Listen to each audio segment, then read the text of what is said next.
आज बात करते हैं बीए पार्ट सेकंड के पेपर सेकंड पर के विषय में सामाजिक समस्याओं के बारे में, यानी कि भारत में सामाजिक समस्या बड़ा ही महत्वपूर्ण और बहुत ही आसान सा टॉपिक है सामाजिक समस्याओं का। जैसा हम सब आप जानते हैं कि समाज में सामाजिक समस्याएं एक बहुत ही सामान्य सा शब्द है। राह चलते आप किसी व्यक्ति से बात करेंगे तो वो यही कहता है कि ये बहुत बड़ी सामाजिक समस्या है। लेकिन सामाजिक समस्या है क्या? हम किसे सामाजिक समस्या कहेंगे? ये विषय जानना हमारे लिए बहुत आवश्यक है। इसलिए भी अत्यंत आवश्यक है कि हम एक समाजशास्त्र के विद्यार्थी हैं और हमसे समाज अपेक्षा करता है कि हम इस विषय को गहनता से विचार करें और उस पर अपने विचारों को प्रस्तुत करें। आधुनिक काल में जो सामाजिक समस्याएं जो हैं वो समाजशास्त्र यानी कि हमारे विषय का एक भाग मानी गई हैं। वैसे तो समाजशास्त्र का क्षेत्र काफ़ी व्यापक है। इसमें परिवार, अपराध, अपचार, शिक्षा, पर्यावरण आदि सभी सम्मिलित होते हैं। मादक द्रव्यों का सेवन, मद्यपान, आतंकवाद, भ्रष्टाचार, गरीबी, बेरोजगारी, जनसंख्या विस्फोट, एड्स, असमानता, प्रदूषण, पर्यावरण, शरण, अपराध आदि मात्र व्यक्तिगत समस्याएं ही नहीं है, अपितु ये जनसाधारण को सामान्य रूप से प्रभावित करती है। यहाँ पर हम थोड़ी सी बात करेंगे सामाजिक समस्या और व्यक्तिगत समस्या। समस्याएं दो प्रकार की होती हैं, एक तो व्यक्तिगत समस्या और दूसरी सामाजिक समस्या। पहले चर्चा करते हैं व्यक्तिगत समस्या।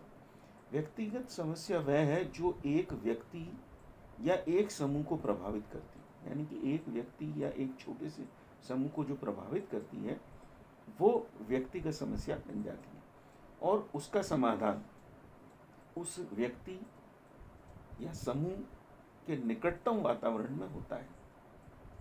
इसके विपरीत जन विषय वह है जिसका पूरे समाज पर या समाज की बड़ी संख्या पर प्रभाव पड़ता है। एक समाजशास्त्री का लक्ष्य ये जानना होता है कि समाज की संरचनाओं के कार्य निर्वहन में ये समस्याएं किस प्रकार उत्पन्न होती हैं, वह समाज में आपसी संबंधों के विभिन्न स्वरूपों की कार्यप्रणाली का तथा लोगों पर उनके क्या प्रभाव पड़ता है का अध्ययन करता है। तो कुल मिलाकर जो हमारा जो मेन उद्देश्य होता है वो समस्या का हमारे संरचनात्मक और प्रकार्यात्मक जीवन पर क्या प्रभाव पड़ता है, ये महत्वपूर्ण है हमारे लिए। अगर व्यक्तिगत समस्या है तो वह एक व्यक्ति, एक परिवार, एक छोटे से समूह में होगी और उसकी कार्यप्रणाली को प्रभावित करेगी। लेकिन अगर वही समस्या वृहद स्तर पर समाज के सामाजिक संरचना और उसके प्रक्रियात्मक ढांचे को प्रभावित करने लग जाए तो वह एक समस्या के रूप में, सामाजिक समस्या के रूप में विकसित हो जाती है। जैसे बहुत सिंपल सी चीज़ है, मद्यपान है, एक व्यक्तिगत आदत है, व्यक्तिगत समस्या है, लेकिन उससे अगर हमारी संरचनात्मक और प्रक्रियात्मक प्रणाली पर कोई प्रभाव पड़ता है तो वो एक सामाजिक समस्या के रूप में विकसित हो जाती है। अब बात आती है सामाजिक संबंधों, सामाजिक समस्या की अवधारणा की। सामाजिक समस्या घटनाओं का समूह है जिसे समाज के कुछ लोग अवांछित मानते हैं। समाज के एक वर्ग या समूह के समक्ष उत्पन्न स्थिति जिसके हानिकारक परिणाम होते हैं और जिससे केवल वे वर्ग या समूह के समक्ष उत्पन्न स्थिति जिसके हानिकारक परिणाम होते हैं और जिसके केवल सामूहिक प्रयासों से ही निपटा जा सकता है को सामाजिक समस्या के रूप में परिभाषित किया जा सकता है। अर्थात कि ऐसी स्थिति, समाज के एक वर्ग या समूह के समक्ष ऐसी स्थिति आए जिसके हानिकारक परिणाम हो। हानिकारक परिणामों का अर्थ यह है कि एक बहुत बड़े स्तर पर लोगों के संरचनात्मकता को या प्रकार्यात्मकता को प्रभावित करती हो, उसे केवल सामूहिक प्रयासों से निपटा जाए। व्यक्तिगत समस्या तो एक व्यक्ति निपटा देता है, लेकिन सामूहिक प्रयासों से निपटा जाए उसी को सामाजिक समस्या के रूप में कहते हैं। इस परिभाषा से दो चीज़ें, दो तत्व महत्वपूर्ण निकल कर आते हैं। एक तो एक स्थिति जो आदर्श से कम है, यानी कि जो अवांछनीय या असाधारण है, और दूसरा जो सामूहिक प्रयत्नों से ठीक हो सकती है। यद्यपि इसका निर्धारण करना सरल नहीं है कि कौन सी स्थिति आदर्श है और कौन सी नहीं, पर ऐसा कोई मापदंड भी नहीं जिसे हम जांचने के लिए प्रयोग में ला सकें कि भाई ये स्पष्ट कर सकें कि भाई ये सामाजिक आदर्श कोई मनमाना विचार या मत तो नहीं। और सामाजिक समस्या शब्द उसी विषय के लिए उपयोग किया जाता है जिसे सामाजिक आचार शास्त्र यानी कि सामाजिक आचार संहिता, अर्थात जो सामूहिक संबंधों में आचार व्यवहार को सही और गलत बताता है, और समाज जो सार्वजनिक कल्याण को प्रोत्साहित करता है और सार्वजनिक व्यवस्था को बनाए रखता है, ये प्रतिकूल समझे जाते हैं। तो ऐसी स्थिति को ही सामाजिक समस्या के रूप में स्वीकारते हैं। कुछ परिभाषाएं हम यहाँ पर बात करेंगे। सामाजिक समस्या की फुलर और मेयर्स ने एक परिभाषा दी और बताया उन्होंने कि यह वह स्थिति है जिसे व्यक्तियों की बड़ी संख्या आकांक्षित सामाजिक मानदंडों में विचलन मानती है। रेनॉल्ट ने सामाजिक समस्या को यही कहकर व्याख्या की कि यह वह स्थिति है जिसमें समाज का एक खंड या एक बड़ा भाग प्रभावित होता है और जिसके ऐसे हानिकारक परिणाम हो सकते हैं अथवा होते हैं जिनका सामूहिक रूप से समाधान ही संभव होता है। इस प्रकार से कुछ परिभाषाओं के माध्यम से हमने कुछ विशेषताओं के बारे में बात करते हैं। सामाजिक समस्या की कुछ विशेषताओं को उल्लेखित किया गया। जैसे पहली विशेषता बताई गई कि सामाजिक समस्या वे हैं जिन्हें समाज के कई सदस्य आपत्तिजनक मानते हैं, इसलिए उन प्रतिकूल स्थितियों को जिन्हें समाज निंदनीय नहीं मानता सामाजिक समस्या नहीं माना जा सकता। उदाहरण के लिए, यदि मदिरापान को समाज आपत्तिजनक नहीं समझता तो वह सामाजिक समस्या नहीं, जैसा कि विदेशों में प्राय देखा गया है। परंतु यदि समाज मदिरापान में अंतर्निहित संबंधों के प्रति सजग है और उन पर वाद विवाद करता है, उसके परिणामों का अध्ययन करता है और उसे नियंत्रण में रखने के लिए किसी सुधारक कार्य की रूपरेखा बनाता है, तो वह उसे सामाजिक समस्या का दर्जा प्राप्त हो जाता है, भले ही उसकी मूल स्थिति में कोई परिवर्तन नहीं हुआ। दूसरी बात, सामाजिक समस्याएं बदल जाती हैं यदि उनसे संबंधित व्यवहार के स्वरूपों की भिन्न भिन्न रूपों से व्याख्या की जाए। उदाहरण के लिए, कुछ दशकों पूर्व तक मानसिक रोगी को पागलपन कहा जाता था और उसको इतना लज्जाजनक माना जाता था कि परिवार अपने सदस्यों के मानसिक रोग को गुप्त रखता था। अब मानसिक रोगी को एक प्रकार का विचलित व्यवहार माना जाता है और इसलिए इसके उपचार और इसकी वास्तविकता को प्रभावी ढंग से करा जाता है। तीसरा, सामाजिक समस्या के क्षेत्र और महत्वता के बारे में जागरूकता उत्पन्न करने में जनसंचार माध्यम यानी कि अखबार, दूरदर्शन, आकाशवाणी, पत्रिकाएं, सिनेमा, मोबाइल आदि महत्वपूर्ण भूमिका निभाते हैं। चौथा है, सामाजिक समस्या समाज के मूल्यों और संस्थाओं के संदर्भ में देखी जानी चाहिए। उदाहरणार्थ, अमेरिका में प्रजातीय प्रतिद्वंद्विता की समस्या भारत की छुआछूत की समस्या से भिन्न होती है। पांचवा, सामाजिक समस्या का विश्लेषण उन पर सामूहिक प्रतिक्रियाओं और सामाजिक संबंधों पर पड़ने वाले प्रभावों को ध्यान में रखकर किया जाना चाहिए। छठा है, सामाजिक समस्याएं इतिहास के साथ साथ बदलती रहती हैं, इसलिए समकालीन समस्याएं आज के समाज का मामला है। जैसा 47-48 में शरणार्थियों को बसाने की व्यवस्था, 68 में असम के शरणार्थियों को बसाने की समस्या, कुछ इस प्रकार की समस्याएं जो कि समय के साथ बदलती रहती हैं। कुछ अन्य विशेषताओं का भी जिक्र यहाँ पर किया गया। सभी सामाजिक समस्याएं ऐसी स्थिति हैं जिनसे समाज के लिए हानिकारक परिणाम होते हैं। दूसरा, सभी सामाजिक समस्याएं आदर्श स्थिति में विचलित हैं। तीसरा, सभी सामाजिक समस्याओं की उत्पत्ति का कोई समान आधार होता है। नेक्स्ट है सामाजिक समस्याएं मूल में सामाजिक है। छठा है सामाजिक समस्याएं अंतर संबंधित होती हैं। नेक्स्ट है सामाजिक समस्याओं के परिणाम सामाजिक होते हैं, यानी कि वे समाज के सभी खंडों पर प्रभावित करती है। नेक्स्ट है सामाजिक समस्याएं दोषपूर्ण सामाजिक परिस्थितियों की वजह से होती हैं।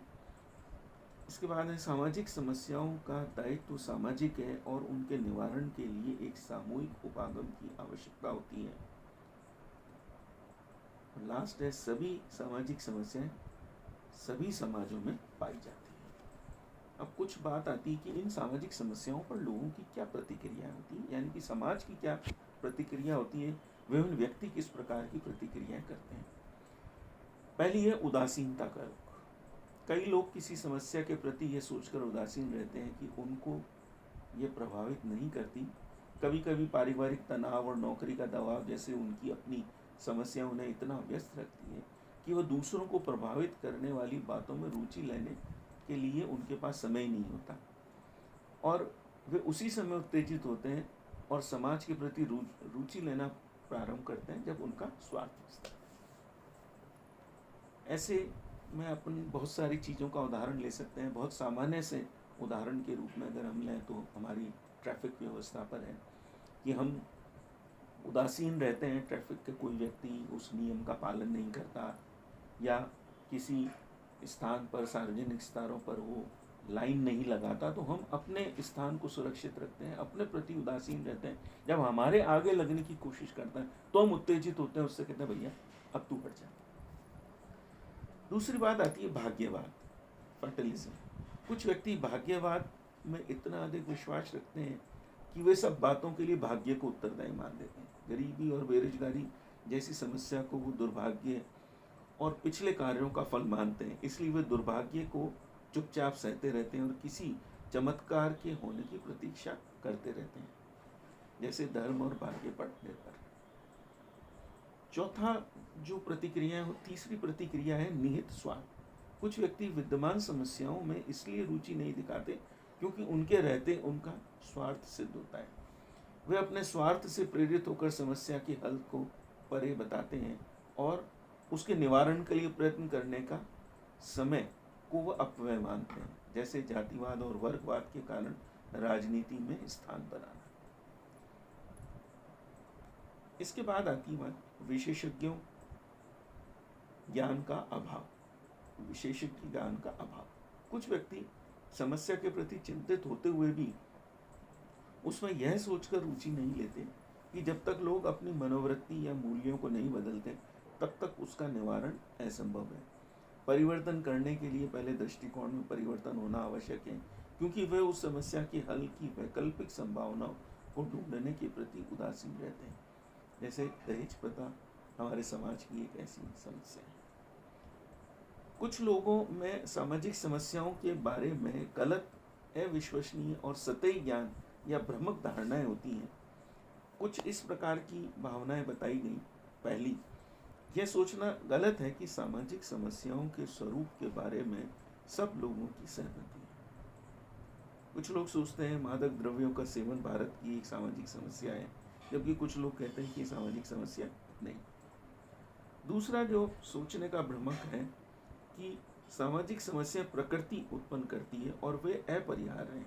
वास्तव में कोई सामाजिक समस्या आदमी के नियंत्रण से परे नहीं है। आवश्यकता केवल यह है कि कुछ विशेष सामाजिक समस्याओं में परिवर्तन कर दिया जाए। तीसरा जो विश्वास मिथ्या विश्वास है कि सामाजिक समस्याएं मतलबी, अमानवीय, शोषण करने वाले एवं उदासीन व्यक्ति पैदा करते हैं, या ये कुछ व्यक्तियों की जानबूझकर की गई दुष्टता का परिणाम है। वास्तव में कई समस्याएं अच्छे व्यक्ति पैदा करते हैं, क्योंकि या तो वे अपने ही कार्यों से व्यस्त रहते हैं या कुछ विशेष विषयों के प्रति उदासीन अथवा कठोर हृदय हो जाता है। उदाहरण के लिए गंदी बस्ती का विकास अमीर व्यक्तियों और राजनीतिज्ञों की कठोरता व निर्दयता के कारण होता है। नेक्स्ट है, यह सोचना गलत है कि सामाजिक समस्याएं उनके विषय में बात करने से पैदा होती हैं समस्या इस कारण से उत्पन्न नहीं होती कि उनके बारे में व्यक्ति अनउत्तरदायी ढंग से बात करते हैं और या दूसरों को उत्तेजित करते हैं या अशांति उत्पन्न करते हैं या घृणा की भावना उत्पन्न करते हैं। वास्तव में व्यक्तियों को प्राय समस्या के समाधान के लिए या उन कारकों के विरुद्ध जो उन्हें जीवित रखते हैं कार्रवाई करने के लिए सक्रिय किया जाता है। नेक्स्ट है, ये मानना गलत है कि सभी लोग सामाजिक समस्याओं के समाधान के पक्षधर होते हैं। उदाहरण के लिए रूढ़िवादी ब्राह्मण कदाचित अस्पृश्यता की समस्या पर वाद विवाद करने में रुचि नहीं लेता है। नेक्स्ट है, यह भावना सही नहीं कि सामाजिक समस्याएं स्वयं ही अपना निवारण कर लेती हैं। यह युग में यह मानना कि समय अपने आप सारी समस्याओं का समाधान कर देगा कल्पित, अयथार्थ और अवास्तविक है। नेक्स्ट है, यह भावना भ्रामक है कि तथ्यों के उजागर करने मात्र से समस्या का समाधान हो जाएगा। इसके बाद है, यह सोचना भ्रमपूर्ण व असत्य है कि संस्थागत परिवर्तन के बिना समस्याओं का समाधान हो सकता है। बिना योजना बनाए, बिना संरचना में परिवर्तन किए, बिना समायोजन और अनुकूलन किए या बिना वर्तमान सामाजिक संस्थाओं और प्रथाओं में परिवर्तन किए समस्याओं का समाधान असंभव है। उदाहरणार्थ, हम भ्रष्टाचार का तब तक उन्मूलन नहीं कर सकते जब तक लोग अपने मूल्य विश्वासों में परिवर्तन नहीं करते हैं। इस प्रकार से कुछ हमारे पास भ्रामक तत्व थे जिनके कारण लोगों के मन में समस्याओं के प्रति कुछ दिग्भ्रमितता थी। अब बात करते हैं सामाजिक समस्याओं के कारण। सामाजिक समस्या को विकृत सामाजिक स्थितियां जन्म देती हैं। ये सभी समाजों में उत्पन्न होती हैं, चाहे वे समाज साधारण हो अर्थात छोटे पृथक समरूप हों जिनमें सामूहिक एकात्मकता की दृढ़ भावना होती हो और जिनमें परिवर्तन बहुत धीमी गति से होता हो, या जटिल जिनमें अवैयक्तिक द्वैतिक संबंध हो, गुमनामी हो, एकाकीपन हो, तीव्र गतिशीलता हो और अत्यधिक विशेषता होती है, पर जिनमें परिवर्तन अधिक शीघ्र होता है अर्थात जहाँ कहीं भी और जब भी व्यक्तियों के समूह में रक्त संबंध प्रभावित होता है जिससे कुसमायोजन और संघर्ष उत्पन्न होता है। सामाजिक समस्याओं में कारणात्मक तत्वों को समझने के लिए 3 कारक महत्वपूर्ण हैं। पहला, कारणात्मक स्थिति बड़ी संख्या में होती है। मोटे तौर पर हम इनका 2 समूहों में वर्गीकरण कर सकते हैं, एक जो व्यक्तियों में पाए जाते हैं और दूसरे जो सामाजिक वातावरण में मिलते हैं। सभी समस्याओं के सभी तत्व नहीं होते, अर्थात प्रत्येक समाज में कारणात्मक तत्व भिन्न भिन्न होते हैं। दूसरी बात, सामाजिक समस्याएं सामान्य कारणात्मक तत्वों को सशक्त आधार प्रदान करती हैं। तीसरी, सामाजिक समस्याएं इस अर्थ में परस्पर संबंध और एक दूसरे पर निर्भर रहती हैं कि वे संचित रूप से प्रोत्साहक और उत्तेजित होती हैं अथवा एक दूसरे को विकसित करती हैं। इसमें कुछ कारण बताए गए। पहला, स्वार्थ और क्रियाओं का विभेदीकरण और गुणन। एक मशीन या जीवित प्राणी में जितने अधिक भाग होते हैं उतने ही अधिक उसके भागों में असंतुलन की संभावना होती है। यह सिद्धांत मानव समाज पर भी लागू होता है, जहाँ विभिन्न व्यक्ति, समुदाय, संस्थाएं और व्यवस्थाओं के स्वार्थ में टकराव के अवसर अधिक होते हैं। अस्पृश्यता, सांप्रदायिक दंगे, राजनीतिक अपराध जैसी सामाजिक समस्याएं हैं जो विभिन्न जातियों और वर्गों को स्वार्थ में बांटती हैं। दूसरी बात आती है सामाजिक परिवर्तन और सभ्यता के विकास की आवृत्ति को त्वरित करना। जब वैज्ञानिक और मशीनी नवाचार के बाहुल्य से संभव हुआ है, उदाहरण के लिए मशीन के नवाचारों ने रोजगार के पुराने ढांचे को समाप्त कर दिया, जिसके परिणाम स्वरूप लाखों लोगों को प्रवास करना पड़ा और इससे विभिन्न वर्गों और संघर्ष उत्पन्न हुए। इस प्रकार क्रांतिकारी आविष्कारों से उत्पन्न हुए संरचनात्मक और प्रकार्यात्मक कुसमायोजन ने कई सामाजिक समस्याओं को जन्म दिया। और तीसरी बात आती है वैज्ञानिक विश्लेषण करने की मानव की विकसित अंतर्दृष्टि। जब मानव ने प्रकृति की गतिविधि का अध्ययन करने के लिए सामाजिक अंतर्दृष्टि विकसित की, तो वे विषय जो पहले साधारण समझे जाते थे अब कई प्रकार की उन प्राकृतिक स्थितियों के कारण आवश्यक समझे जाने लगे जो मानव और समाज को प्रभावित करते थे। कल अपन लेंगे सामाजिक समस्याओं के सैद्धांतिक उपागम पे, theoretical approaches of social problems.